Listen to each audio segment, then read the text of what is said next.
Hello, welcome to a new video on the channel.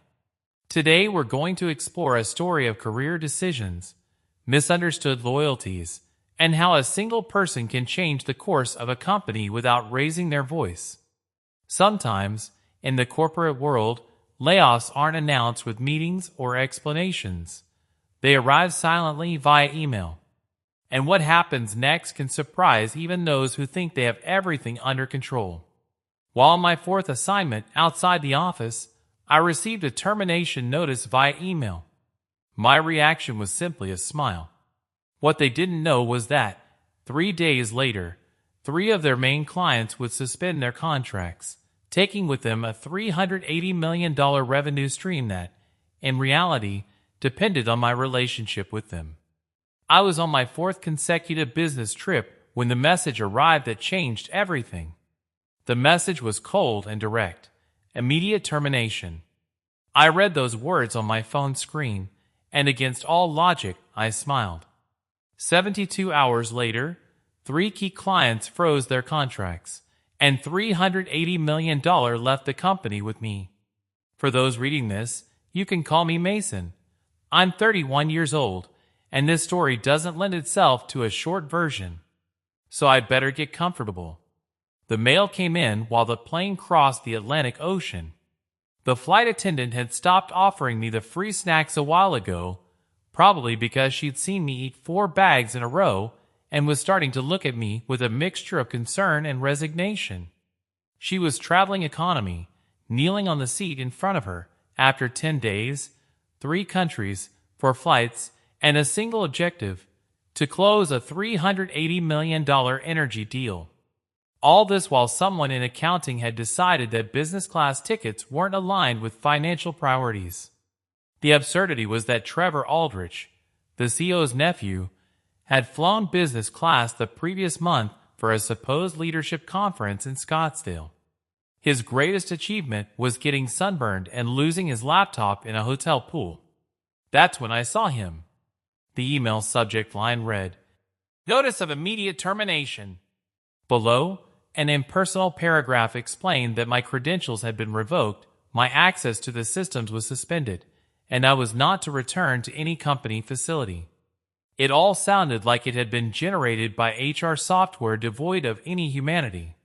The sender was Richard Aldrich, CEO of the Aldrich Infrastructure Group. The same Richard who, 11 days earlier, had solemnly shaken my hand and assured me that I was the only one capable of closing the so-called Brill Agreement. That project involved 3 electric companies in 3 different regions. It included large-scale solar plants, battery storage, and substation modernization. I had spent 10 months building it from scratch. Business relationships, site inspections, 3 a.m. calls with European executives who didn't understand time zones. It was $380 million in contracts over 5 years, the biggest deal the company had ever landed.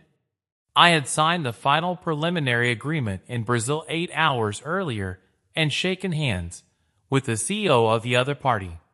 Now I was unemployed at over 10,000 meters, trapped between a snoring stranger and a window that showed nothing but the blackness of the ocean. I didn't panic. I stayed still, staring at the message, while a strange, cold calm settled in my mind. I tried to access the project management system. Access denied. I tried to open my corporate email. Blocked. The shared folder containing 10 months of work had disappeared. I had been deleted from every platform as if I were a virus that needed to be isolated. So I pulled a second laptop out of my backpack.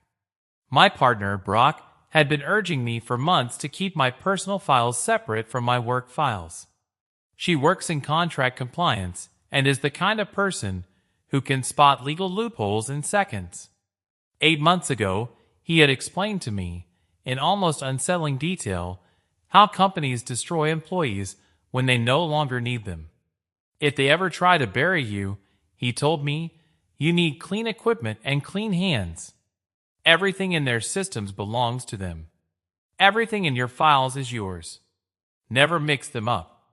I turned on that laptop, logged into my encrypted email, and saw 3 messages from clients who didn't yet know I'd just been fired, but were expecting urgent replies from me. They thought firing me mid-flight would leave me isolated and desperate. In reality, they only severed the last thread tying me to a company that had exploited me like a temporary worker while I generated millions for them.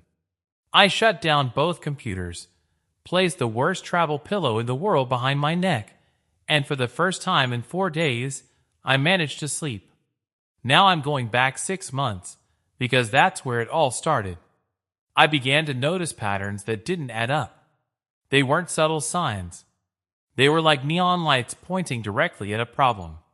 The first warning sign was a promotion that slipped away. For 7 years, I had led international project development at Aldrich, closing deals that no one else could. I traveled to places no one else wanted to visit. I spent holidays in airports and weekends dealing with nervous executives. When the position of Vice President of Global Operations opened up, it was a no-brainer for me. He had the track record. He had the client relationships. He had letters of recommendation from electric companies in 4 countries. But the job went to Trevor, the CEO's nephew, a man with barely 19 months at the company, whose main qualification was his last name.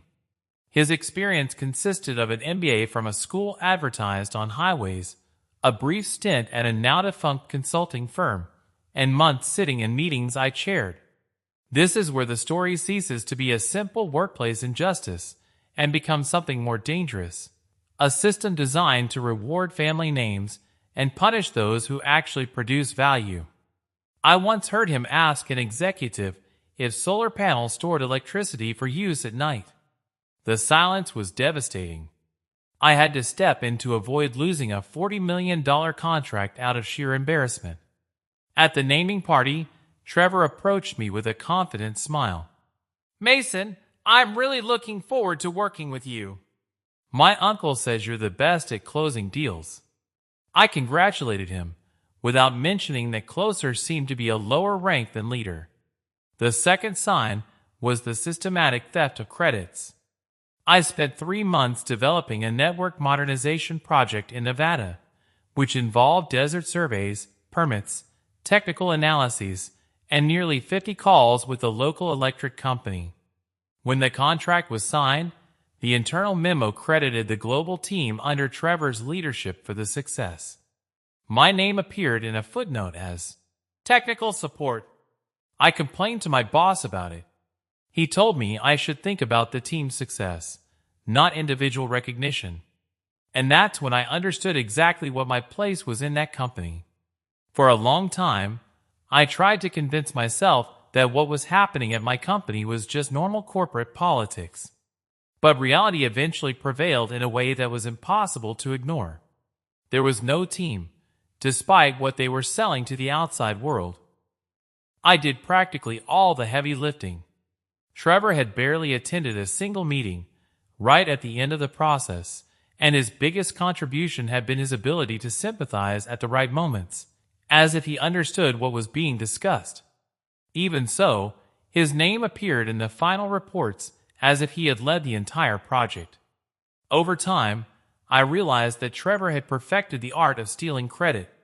He had an almost pathological talent for showing up at the exact moment a project was about to close, asking 2 or 3 superficial questions in front of the client, and then taking all the credit in the subsequent report. He would insert himself into email chains he hadn't participated in and then forward them to Richard, adding comments that made him seem like the driving force behind the operation. Watching him attempt technical work was downright painful. I was once on a call where he explained to a client that battery storage systems worked like a giant phone charger, but for buildings. The client's lead engineer looked like he was about to have a nervous breakdown. I had to mute my microphone to keep from laughing, and then unmuted to salvage what was left of the conversation and prevent the deal from falling apart. On another occasion, Trevor tried to lead a tour of a solar plant we had finished months earlier. He showed up wearing Italian leather shoes and a smart suit that was completely out of place. By the second hour, I'd stepped on something unpleasant, complained 6 times about the heat, and asked why the panels weren't pointing directly at the sun. The foreman, Eric, a veteran with over 30 years in the industry, looked at me as if I were seriously considering committing a crime. I had to explain that the panels were self-tracking and moved throughout the day. Trevor nodded, looking like he'd always known. His habit of promising impossible things to clients was even worse. He'd accept deadlines without consulting engineering, offer specifications that didn't exist, and commit to prices that had never been approved in any budget. Then he would forward the emails to me with a curt, "You can make this work." It was me who had to put out the fires he started. But the moment that finally opened my eyes happened 4 months before I was fired. That day, a luncheon was being held with the board of directors. I was in the next room preparing material for an important presentation that afternoon. The door connecting the 2 rooms didn't close properly, and through the crack, I could clearly hear the conversation. One of the council members chuckled. Then Richard's voice was heard clearly. "Mason is very good at what he does. He's an excellent closer, but he lacks leadership qualities. He doesn't have the right presence. Clients love him, but we need him on the field, not in the boardroom." I stood frozen, clutching a folder full of work that had generated millions for that company.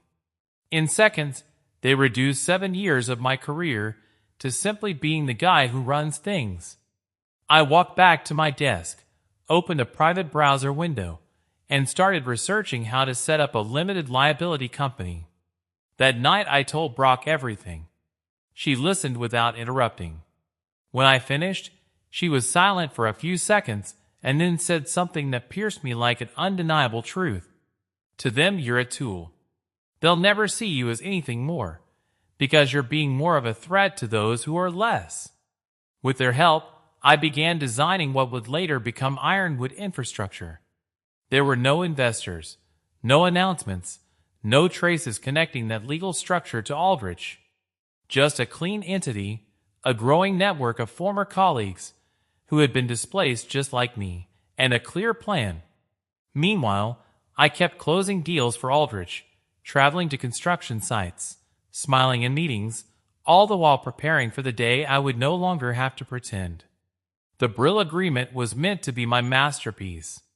3 electric utilities in 3 different regions committed to a coordinated modernization of their infrastructure, large-scale solar power, battery storage, and substation upgrades. A project of that magnitude required years of networking and months of technical coordination. Getting there was an odyssey in itself. My first stop was Frankfurt. The connecting flight from Newark was delayed 4 hours due to mechanical problems, explained by a gate agent with the resignation of someone who has repeated the same speech hundreds of times. I missed my original connection and had to run all over the airport to catch another flight that was already boarding. I arrived sweating, out of breath, as if I'd run a marathon. Then airport security stopped me for an additional check because my carry-on luggage looked suspicious. I spent 20 minutes watching an official examine my samples of electrical equipment as if they were about to explode. He even asked me what a transformer specification sheet was. I explained it to him. She nodded, pretending to understand. When I finally landed in Frankfurt, my suitcase decided to go on vacation to Amsterdam. The airline promised to deliver it within 24 or 48 hours, which meant that I spent my first 2 days in Germany meeting with clients wearing the same clothes I'd been wearing for almost 20 hours. There I met Stefan Richter, Pacific's infrastructure procurement manager. He was, without exaggeration, the most skeptical client I'd ever had.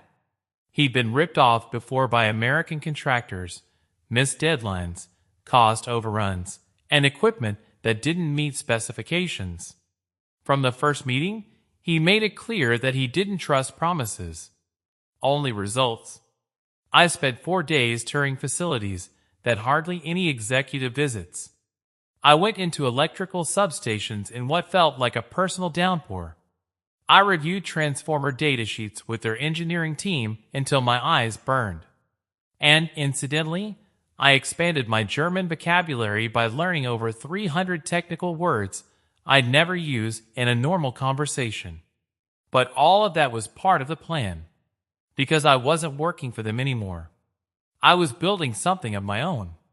On the third day of our international tour, we made a stop that wasn't on any official itinerary. It was a plant that had just received a major upgrade and was already showing serious problems. The issue wasn't ours. The work had been done by another contractor. Even so, Estefan decided to take a detour to see how I would react when something wasn't my fault. He didn't say it out loud, but it was clear he wanted to observe my judgment, not just my technical knowledge. I spent almost 2 full hours with the local maintenance team. We checked panel by panel, module by module, following the wiring as if we were tracing a faulty vein in a diseased body. No one could find the source of the failure. The report said everything was fine, but something didn't add up. Finally, I saw it, a wiring error in a critical module, a reverse connection that had gone unnoticed since day one. It was small, but enough to trigger a cascade of errors. I fixed it myself. The maintenance manager looked at me like I just performed magic. Estefan didn't say a word during the whole process. He stood a few feet away, silently observing, assessing every movement. When I finished and the plant was operating properly again, he only bowed his head once. It wasn't a grand gesture, but it spoke volumes more than any praise. At that moment I knew that, for him, I was no longer just an employee. That night we went to dinner at a small restaurant near his office. A discreet place, without unnecessary luxuries. Between the main course and the coffee, Estefan leaned back in his chair, looked at me intently, and asked a question that wasn't casual. What would happen if Trevor Aldrich started having internal problems? I didn't pretend not to understand. The company has a structure, yes, I replied. But the real strength lies with my team and me. If that breaks down, you should have alternatives. He paused thoughtfully for a few seconds. Alternatives are always good, he finally said. Send me some. It wasn't an order. It was an invitation. The next stop was just outside Austin. The flight from Frankfurt had been so uneventful it seemed suspicious. My luggage, for once, had arrived with me. The plane landed on time. Everything seemed too perfect, until immigration decided I deserved an extra check. They kept me in a small room for almost 45 minutes, under cold lights, explaining over and over why I had been in 3 countries in 10 days, and what exactly I was carrying in my technical cases. The agent seemed convinced I was transporting something illegal. I had to recite electrical transformer specifications as if they were poetry. Finally, his supervisor looked at my papers, gave me the once-over, and let me through without a word. That's how international business works. Grant Thornton ran Pacific Grid Solutions and was the most important client in the deal. He had built his empire from the ground up in the Texas energy market, surviving oil crisis, regulatory changes, and recessions that had destroyed companies much larger than his. He tolerated neither incompetence nor figurehead executives. We met at a busy construction site an hour outside the city. Cranes, technicians, constant noise. We walked the entire site. Grant asked about logistics, warranties, contingency plans, insurance, redundancies. Questions from someone who had already been betrayed and wasn't willing to repeat it. Standing in front of a row of battery units, he stopped. "You're the reason I'm still on this project," he told me. "Not your company." "You?" "I appreciate it," I replied. "It's not trust," he corrected me. "It's observation. And you know what you're doing."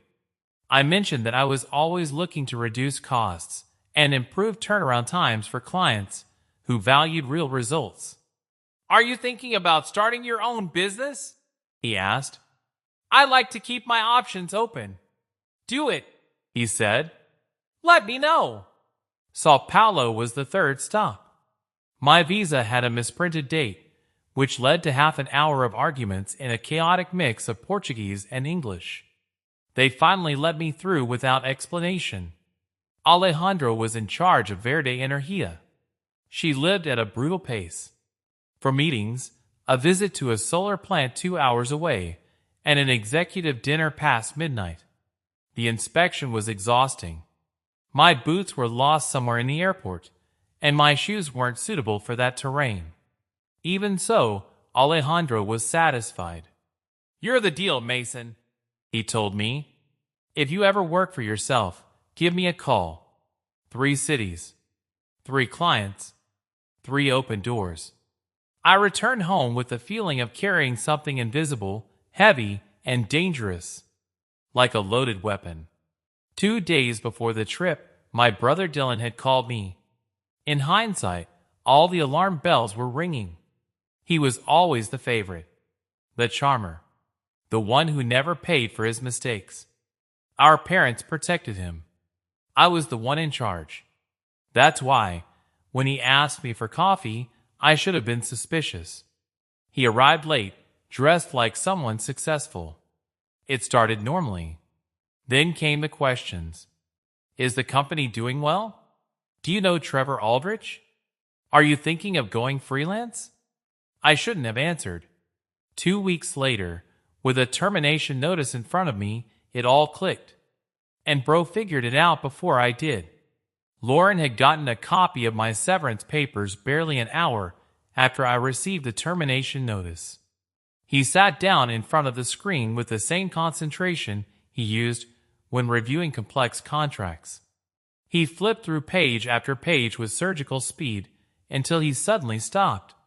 Something's off here, he said, frowning. This section references credible third-party information suggesting competitive activities. What does that mean? I felt a chill run down my chest. Show me. He turned the computer toward me. There it was, buried within legal language, reliable external sources, preparations for competition, valid cause for immediate termination without notice. It wasn't a direct accusation, but it was more than enough to justify a swift dismissal. Someone had spoken. And because of the level of detail, the exact timing, and the fact that very few people knew about Project Ironwood, the list of suspects was absurdly short. As soon as I landed, I dialed Dylan's number. If you think about it, this isn't just about work anymore. When someone starts to grow too large within a system like that, the system reacts. Not because they've done anything wrong, but because it's become uncomfortable. Mason, how was your trip? I heard you were gone. Who told you that? I replied bluntly. There was an awkward pause. What do you mean? When we had coffee, I mentioned I had some trips planned. I never said when or where. How did you know I was traveling right now? The silence dragged on. Mason, I don't know what you're implying. I'm not implying anything. I'm asking a very specific question. How did you know I was traveling? And another thing, why do my termination documents mention third-party sources? Who else knew about Ironwood? Another silence. Okay, he finally said. I've been talking to Trevor Aldrich. I met him at a networking event months ago. He's a smart guy. He has good ideas. What did you say to him, Dylan? Just stuff, business, opportunities. Did you tell him about Ironwood? About the project I've been developing for months? He didn't answer, and that absence of words was more eloquent than any confession. I had been meticulous. Separate devices, encrypted communications, no printed documents, meetings in different cafes, ridiculous but effective code names. I knew how the corporate games worked. That's why I treated the whole thing as a covert operation. But 3 months ago, during a family dinner, Dylan kept insisting that I should do something for myself. and I made the mistake of mentioning, vaguely, that I was building something of my own. Nothing technical, nothing detailed, just enough. And for him, that was a bargaining chip. He'd seen an opportunity and sold it. I'd traded my future for a handshake and promises from someone with a powerful last name. I perfectly imagined the expensive dinners, the toasts, the speeches about being visionaries and entrepreneurial spirits. They offered me a position, Alfin said. Director of Business Development. Actual salary. Actual position. Trevor said that my kind of strategic thinking was exactly what they needed. They used you to get to me. That's not fair, Mason. I'm building my own path. Not everything revolves around you. It does revolve around the fact that you gave them the exact information to fire me while I was 10,000 meters above the ocean. Without signal, without the possibility of reacting, without being able to protect my clients. You helped make that silence perfect. When she spoke again, her voice no longer sounded nervous. It sounded defensive. The same tone he always used when cornered. Maybe if you had helped me more, I wouldn't have had to look for alternatives. You have connections, success, influence, and what did you do for your family? You couldn't even give me a reference. You couldn't even lend me money without making me feel like garbage. You always thought you were better than me. I always thought you were capable of more than you showed. Now I see I was wrong. Anyway, I found my opportunity.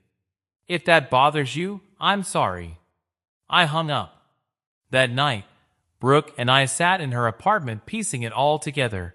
Dylan's questions, the moment of the firing, the contract language designed to professionally block me. He didn't just leak information, she said quietly. He helped them do it at the worst possible time. He knew you'd be vulnerable on that flight. My own brother had sold me out for a degree and a plaque on a door. I stared at the ceiling for a long time. Okay, I finally said. Now I know exactly where everyone stands. The meeting with Human Resources was scheduled for 9 o'clock the next morning. I spent almost the entire night at Brooke's house, and she prepared me for every step. They're going to make it look like a formality, she explained around 2 in the morning, coffee in one hand and a highlighter in the other. They'll talk to you about transitions, about future opportunities. And amidst all the paperwork, they'll try to bury you. What do? Don't sign anything. Don't accept anything. Don't think that cooperating will help you. It won't. They're just protecting themselves. At 8:45, I entered the Aldrich building. I walked through a lobby I knew by heart. I went through reception, where suddenly everyone seemed very busy looking at their screens. At security, I was stopped by a guard I'd never seen before. Young? New. Visibly nervous. The security guard checked my ID once. Then again. And then a third time, frowning, as if searching for a mistake that wasn't there. Between each check, he dialed 2 different numbers on his internal phone. He barely spoke on either call. He simply listened, silently felt, and responded with a short, firm, mechanical, "Yes, sir." There were no questions, no explanations. Obedience only. When he hung up, he handed me back the card with a rigidity he hadn't shown before and motioned for me to follow him. We walked down the main corridor toward the elevator core. He didn't say a word. Neither did I. At that point, I already understood that this wasn't standard procedure. It was an escort. We went up to the 3rd floor. With each step, the feeling that something irreversible was happening grew stronger. He led me directly to one of the large boardrooms, not a private office or human resources, but one of those rooms reserved for announcements that affect many people. The way he led me, always a step behind, conveyed the idea that I represented a risk, not someone who had just lost their job.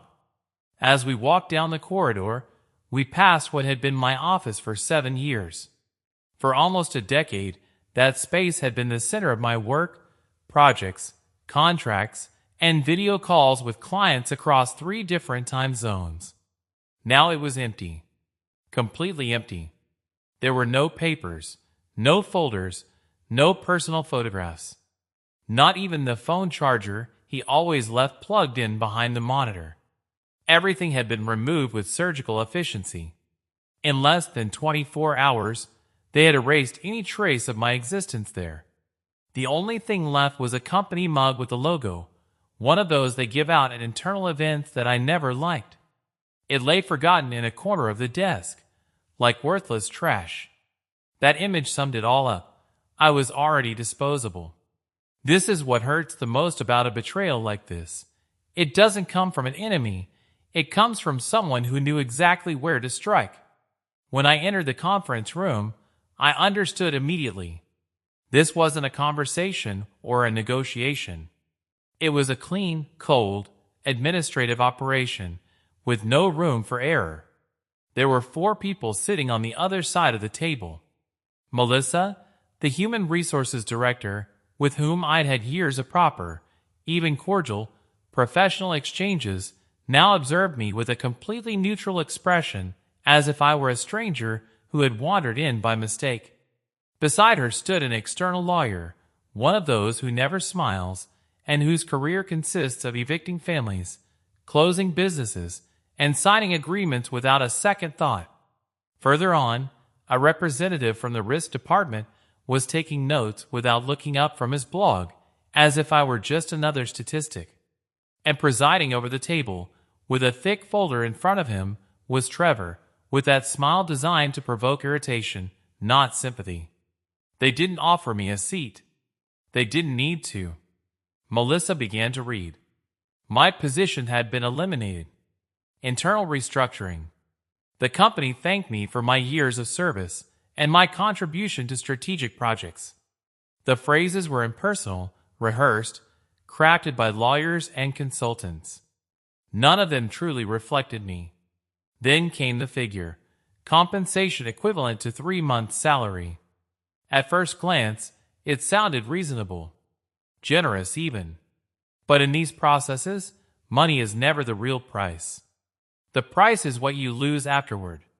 They slipped the contract across the table. In exchange for that sum, he had to sign a non-compete agreement for 36 months, 3 full years. During that time, he could not work for any company in the energy sector. I couldn't create my own firm. I couldn't even offer independent consulting. But the worst part wasn't there. The most dangerous clause was the non-solicitation one. They forbade me from maintaining any kind of professional relationship with current or former clients of the company. That is, with all the companies with which I myself had built relationships over the years. They didn't just want to fire me. They wanted to isolate me from the market. I remained silent while they finished reading their script. I didn't interrupt them. I didn't argue. I just listened. When they finished, Trevor leaned forward, crossing his hands over the folder. I want you to know there are no hard feelings here, Mason, she said in her soft, fake voice. We simply believe the company needs to evolve in a different direction, one that's more collaborative and less reliant on individuals. I nodded. I took the contract. Brock had prepared me for this moment. For weeks we had analyzed clauses, legal traps, ambiguous wording. And there it was, exactly where we'd anticipated, page 8, page 4. The wording that turned that agreement into a professional judgment. I placed the document on the table and looked directly at Melissa. I'm not going to sign this. The room fell silent. A heavy, uncomfortable silence. For a split second, Trevor's smile faltered. The lawyer cleared his throat and began to speak, explaining that those clauses were standard, that they were reasonable, and that it would be best if I reviewed them with my own legal counsel. I didn't interrupt him. I let him speak. I knew that nothing I said would change the underlying issue. When he finished, I stood up. And now he's no longer defending his work. He's defending his right to exist professionally. And that completely changes the game. I accept the dismissal, I said, but I refuse the severance package, and I won't sign any document that limits my professional future. Trevor let out a short, almost mocking laugh. You're going to give up 3 months' salary just because you don't like paperwork? I stared at him, unblinking. I'm quitting because this contract is designed to bury me, and I'm not going to stay underground. I turned around and left. The security guard escorted me to the building's exit. When we reached the main door, he lowered his voice and apologized. I told him he had nothing to apologize for. He was just following orders. He seemed genuinely relieved. 2 hours later, Brooke and I were sitting at his kitchen table, surrounded by documents, diagrams, and notes, going over everything I knew about the Brill project: contracts, responsible parties, technical risks, critical points. The first call came that same afternoon. Stephen Richter from Pacific said, a firm voice on the other end. I've been informed that you're no longer with the company. What happened? I was fired, I replied. Immediately. Without explanation. There was a long, tense pause. That's worrying, he finally said. We already had doubts about the continuity of the technical leadership. This confirms them. We're going to suspend all activity with Trevor until we have clarity. If you settle elsewhere, call me. In less than 72 hours, all 3 clients of Project Brill had frozen their operations. Stephen was the first. Grant called the next morning, and Alejandro's office sent a formal notice that same afternoon. In every case, the reason was identical: operational risk and a loss of confidence in the project management. By the end of the week, the suspension was official. The $380 million that made up Trevor's portfolio had gone from guaranteed income to a dangerous unknown. His first meeting with a client without me was a disaster. Lauren, who still had contacts within the company, told me what happened. Trevor had flown to Texas to meet with Grant and assure him that the Brill project was in competent hands. He spent almost 20 minutes talking about synergies, strategic alignments, and empty rhetoric. Grant listened without interrupting, his face growing increasingly serious. Then he asked a single question: the battery degradation rates and estimated replacement cycles. It was a basic question for anyone who truly understood the project. Trevor hadn't the slightest clue. He tried to improvise with generic phrases about industry standards. When Grant asked for concrete figures, Trevor talked about guarantees, which didn't even answer the question. At that moment, the project's fate was sealed. For nearly half an hour, Grant held a meeting that seemed designed more to buy time than to resolve anything. When he rose from the table, he curtly ordered his assistant to cancel their dinner reservation for that evening. 2 days later, Lone Star Grid officially abandoned the project via a letter signed by Grant himself, who chose to draft it personally rather than leave the legal department to handle the matter. A week later, Pacific did the exact same thing. The final blow came with an email from Stefan. The message was written in a polite, almost friendly tone, but its content was devastating. He explained that his organization couldn't continue a strategic alliance without the continuity of leadership that had been the foundation of the entire business relationship. In corporate terms, that meant something much simpler. They trusted Mason, not Trevor's nephew, a man who didn't even understand how the batteries they sold worked. Verde Energia was the last to resist. Alejandro was a patient guy and was willing to give Trevor Aldrich the chance to find someone competent to replace me. That patience lasted a little over 3 weeks. In that time, Trevor sent 3 different executives to Sao Paulo.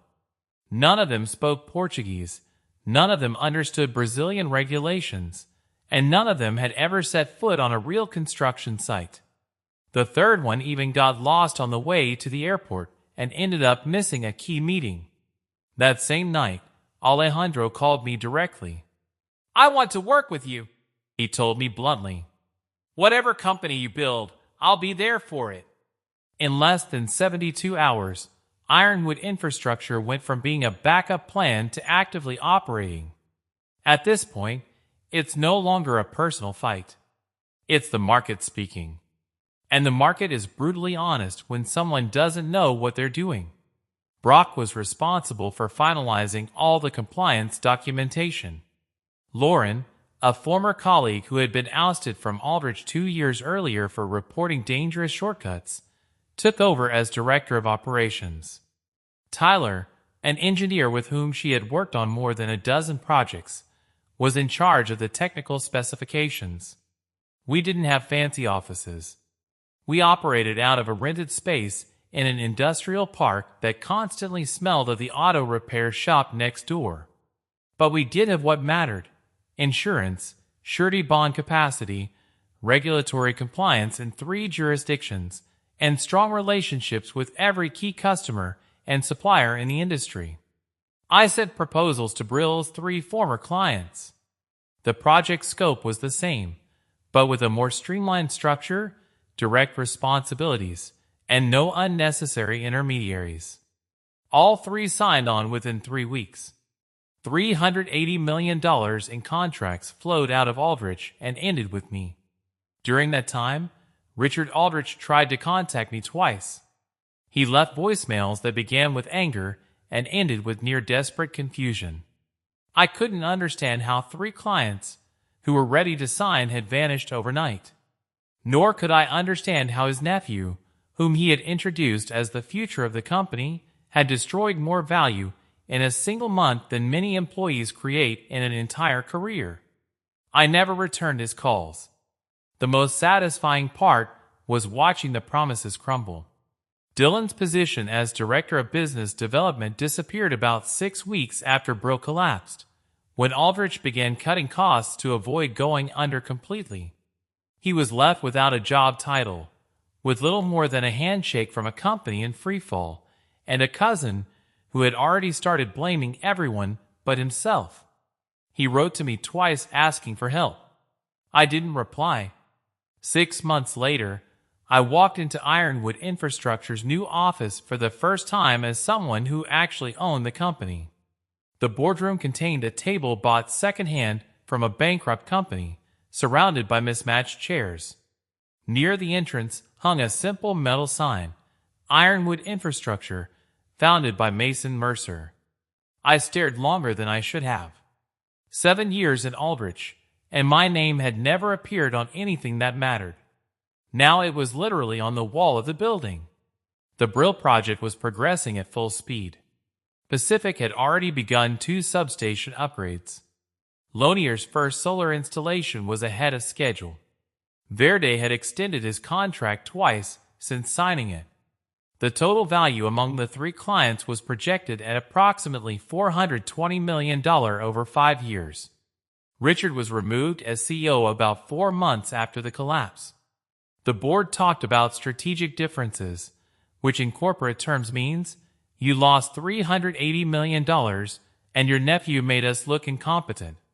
The last I heard of him, he was advising a small company in the Midwest, far from anyone who remembered his speeches about Trevor as the future of the company. Trevor lasted barely a couple of weeks longer than his uncle. He quit to look for new opportunities. From what I hear, he's now trying to start a consulting firm. I give him 6 months. Dylan held his title of Director of Business Development for exactly 43 days before the cuts began. He called me, texted me, then sent a long email saying he was sorry, that the family should stick together, and that I would understand it was all just business. I didn't respond to anything. My parents reacted exactly as I had anticipated. My mother called to tell me I was being too hard on Dylan, that the family needed to forgive each other, and that holding grudges wasn't healthy. She said he was going through a difficult time and needed his brother's support. I asked him if he knew what Dylan had done. He said he'd heard his side of the story and thought there had been misunderstandings on both sides. I asked him if Dylan had told him that he'd been leaking information about my nephew of the CEO for months. She replied that she didn't understand corporate matters and that I was exaggerating something that was a family issue. I told her I loved her, but that I wasn't willing to have that conversation again. She didn't call me for 3 months. When she finally did, she never mentioned Dylan again. Brooke and I got engaged about 2 months after Ironwood officially began operations. It was a small ceremony. She still works for the company now as an external contracts and compliance consultant. It turns out that having someone who understands legal language and genuinely cares about your success is worth far more than any executive title or influential last name. The funny thing about all this is that I never planned any revenge. I simply built something of my own, carefully protected it, and let those who underestimated me make their own mistakes. They did the rest. There's no need to burn anything down. You just have to be prepared when the fire starts on its own. And when someone offers you a seat at a table you built yourself, you know exactly how much it's worth. In the end, he didn't win by destroying anyone. He won because he stopped depending on people who were never on his side. After hearing this whole story, I think what's most striking isn't the money or the betrayals, but something much simpler: how easily some people sell out those around them when an opportunity arises. It wasn't a stranger who betrayed him. It was his own brother. And for many, that hurts more than any layoff. It also makes something very clear. It's not always the loudest voice or the one with the right last name that wins. Sometimes the one who does the work, the one who prepares quietly, and the one who refuses to be trampled on when they try to erase them, wins. Mason didn't win by seeking revenge. He won because he chose not to remain trapped in a system that had already condemned him. And that's something that, honestly, many people who hear this story can understand. We've all been in a place where we give our all and are still treated like we're replaceable. Thank you for staying until the end and listening to this story. If it made you think, if it reminded you of something, or if it simply captivated you, I'm glad I shared it with you. See you in the next video.